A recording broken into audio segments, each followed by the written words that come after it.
Hello everyone, welcome to Sri Bala Vantalu. ఈరోజు మనము ration బియ్యంతో సాఫ్ట్ ఇడ్లీ, క్రిస్పీ దోశను ప్రిపేర్ చేసుకుందామండి. రేషన్ బియ్యంతో ఇడ్లీ కానీ దోశ కానీ సరిగ్గా వస్తాయో లేదో అనేది చాలామందికి డౌట్ ఉంటుంది కదా. మనం అన్నం వండుకునే రైస్ కంటే ఈ రేషన్ బియ్యంతోనే సాఫ్ట్గా ఇడ్లీలు వస్తాయండి. మల్లె పువ్వులాగా తెల్లగా ఉంటాయి.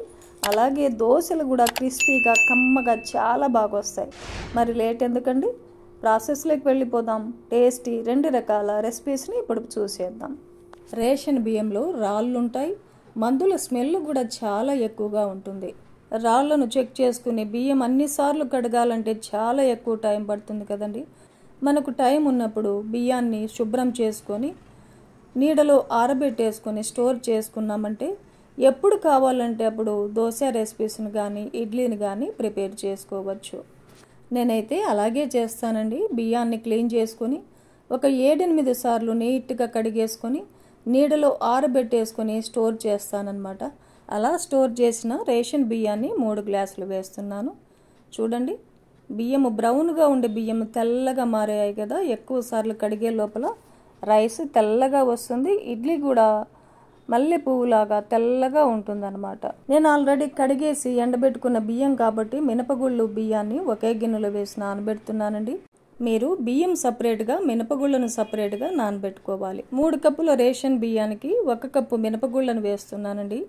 1 టేబుల్ స్పూన్ మెంతులను కూడా యాడ్ చేసుకొని ఆల్రెడీ కడిగేసిన బియ్యమే కాబట్టి మరో 2-3 సార్లు నీట్గా వాష్ చేసుకుంటే సరిపోతుంది. డ్రింకింగ్ వాటర్ వేసేసి మినపగుళ్ళు రైస్ని ఒక 6 గంటల పాటు నానబెట్టేసుకుందాం. 6 గంటల తర్వాత మూత తీసి చూసామంటే చూడండి, చాలా బాగా నానిపోయాయి కదా. ఇప్పుడు మనము ఏ కప్పుతో అయితే రైస్ తీసుకున్నామో అదే కప్పుకి 1/2 కప్పు అటుకులు వేసేసుకొని ఒకసారి శుభ్రంగా కడిగేసి వాటర్ వేసి 5 నిమిషాల పాటు నానబెట్టుకోవాలి. నానబెట్టుకున్న బియ్యంలో ఉన్న వాటర్ను సపరేట్గా వంపేసి మిక్సీ జార్లో వేసేసుకుందాం. కొద్దిగా వాటర్ని యాడ్ చేసుకొని మెత్తగా మిక్సీ పట్టేసుకోవాలి. ఒక పెద్ద గిన్నెలో వేసుకున్నామంటే పిండి పొంగినా కూడా కింద పోకుండా ఉంటుందన్నమాట. మిగిలి ఉన్న రైస్ను కూడా వేసేసుకొని నానబెట్టుకున్న అటుకులను కూడా వేసేసుకొని ఇంకొంచెం వాటర్ని యాడ్ చేసుకొని మెత్తగా మిక్సీ పట్టేసుకొని గిన్నెలో వేసేసుకుందాం. కొంచెం వాటర్ యాడ్ చేశాను నేను. ఈ మొత్తాన్ని ఒక 2 నిమిషాల పాటు బాగా కలిపేసుకోవాలి.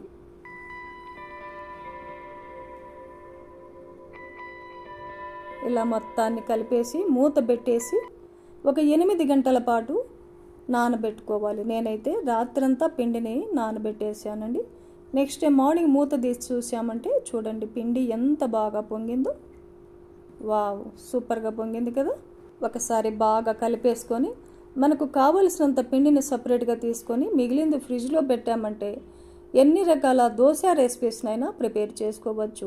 ఇడ్లీని కూడా ప్రిపేర్ చేసుకోవచ్చు. కావలసినంత పిండిని సపరేట్గా తీసుకొని టేస్ట్కి సరిపడా సాల్ట్ వేస్తున్నాను. నేను ఇడ్లీకైనా సరే కుకింగ్ సోడా వేయడం లేదండి. మీరు కావాలంటే కొద్దిగా కుకింగ్ సోడా వేసుకోవచ్చు. పిండి చాలా బాగా పొంగింది కదండి. కుకింగ్ సోడా వేయకపోయినా ఇడ్లీ సాఫ్ట్గా వస్తుంది. దోశ బ్యాటర్ కన్సిస్టెన్సీ ఇలా ఉండాలి, మరీ లూజ్గా ఉండకూడదు. ఇడ్లీ ప్లేట్లకి ఆయిల్ని కానీ నెయ్యిని కానీ గ్రీస్ చేసుకోవాలి. ఇడ్లీ ప్లేట్లలో పిండినంతా నింపేసుకుందాం. ఇంకొక పక్క ఇడ్లీ పాత్రలో ఒక 2 కప్పుల వాటర్ వేసేసుకొని వాటర్ బాయిల్ అయిన తర్వాతనే ఇడ్లీ ప్లేట్లని పెట్టేసుకోవాలి. ఇడ్లీ ప్లేట్లను పెట్టేసి మూత పెట్టేసి హై ఫ్లేమ్లో 10 నిమిషాల పాటు కుక్ చేసుకుందాం. 10 నిమిషాల తర్వాత మూత తీసి చూసామంటే వావ్, చూడండి ఇడ్లీ ఎంత బాగా పొంగిందో. కుకింగ్ సోడా వేయలేదు కదండి, అయినా సరే ఇడ్లీ చాలా బాగా పొంగింది కదా. ఇడ్లీ వెంటనే తీయకుండా ఒక 2 నిమిషాల పాటు అలా రెస్ట్ ఇచ్చేసి తీసామంటే ప్లేట్లకు అంటుకోకుండా ఇడ్లీ చాలా బాగా వస్తుందండి. 2 నిమిషాల తర్వాత ఇడ్లీలన్నిటినీ ప్లేట్లో తీసుకుందాం. చూడండి, ఇడ్లీ మల్లె పువ్వులాగా రేషన్ బియ్యంతో చేసిన ఇడ్లీ సాఫ్ట్గా స్పాంజీలాగా ఉంది కదా. వావ్, సూపర్గా వచ్చింది కదండి. ఇప్పుడు ఇదే బ్యాటర్తో మనము క్రిస్పీగా దోశలను కూడా వేసేసుకుందాం.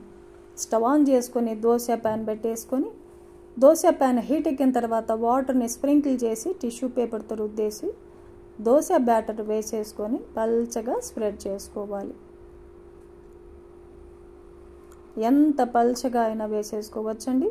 దోశ పచ్చితనం పోయిన తర్వాత ఆయిల్ను వేసేసుకుందాం.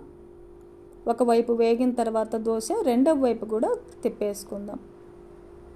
వావ్, చూడండి ఎర్రగా దోశలు ఎంత బాగొస్తున్నాయో, క్రిస్పీగా సూపర్గా వచ్చాయి కదండి.